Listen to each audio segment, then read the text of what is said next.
আসসালামু আলাইকুম দর্শক, সবাই কেমন আছেন? তো আজকে একটা পরিচিত জায়গা, মানে পরিচিত একটা গাছ সবাইকে দেখাবো। মানে এই গাছটা নিয়ে হাজারো স্মৃতি জড়ায় আছে। এই গাছটা আমাদের বন্ধু বান্ধব যা আছে, ছোটো থেকে আমরা ন্যাংটাকালে বড় হয়েছি, এই গাছটা নিয়ে আমাদের স্মৃতি জড়ায় আছে। মানে ফল গাছ ওই, তারপরে ওই গাছটা নিয়ে অনেক স্মৃতি জড়ায় আছে। আমরা মানে কিছু গাছ দেখামো এটার সাথে, সাথেই থাকুন। তো গাছটার সামনে চলে আসি।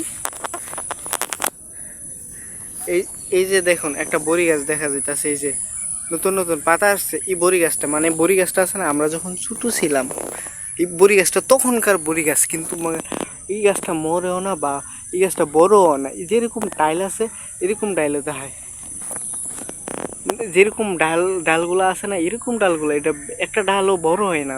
মানে পাতাগুলো জ্বরে পড়ে যায়, কিন্তু পাতাগুলো আবার জন্ম দেয়। মানে বড়িও বেশি ধরে না, হালকা কম কম বড়ি, মানে কম কম। আমরা তাও মাঝে মধ্যে যদি সময় পাই, তো আমরা বন্ধুরা এসে এই গাছটা থেকে বড়ি পেরে খাই। কিন্তু বুঝলাম না গাছটা এরকম এরকম তাই। তারপরে আরও কিছু গাছ দেখাই। এই যে এটা গাছ, আমরা আমাদের গ্রামের বাসায় এটা বন্যা গাছ বলি। উপর দিকটা থেকে দেখাই, আপনারা পাশে থাকুন। এই যে আমরা যদি দেখাই, এটা হচ্ছে ম্যাড্ডা গাছ। হ্যাঁ, এটা ম্যাড্ডা গাছ। ওই যে এটা হচ্ছে বন্যা গাছ। এই যে এটা হচ্ছে বন্যা গাছটা।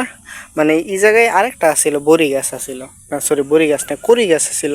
মানে কড়ি গাছটার সাথে এই গাছটা আছিল। আমার মন আছে, আমরা যখন ওই জমিটার মধ্যে ক্রিকেট খেলতাম বড়দের সাথে, মানে আমার বড়র কিছু মামারা আছিল এই গাছটার মধ্যে, ওইটা হারা বাস্যকারগিরি করতো।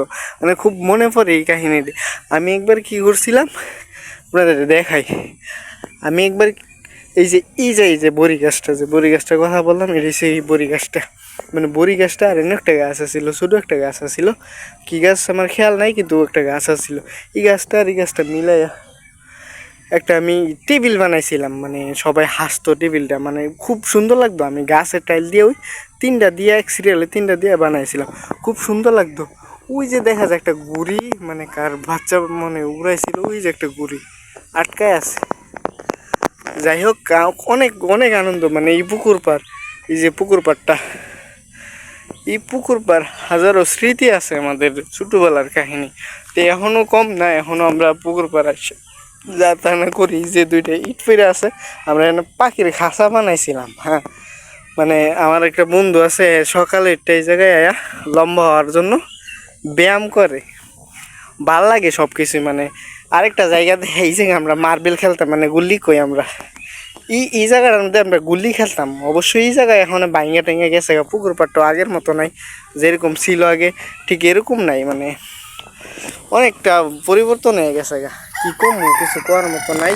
মানে বড় হয়ে গেছি তো, বড় হয়ে গেলে আর কিছু মানে আগের মতন খেলাধুলা বা ঘোরাফেরা মজা লাগে না। কারণ এখন সবাই মোবাইল মোবাইল মোবাইল ছাড়া কিচ্ছু নেই। আমি নিজেই মোবাইল, এই যে পেজ চালাই, পেজের জন্য আমি নিজেই পেজে সময় দিই।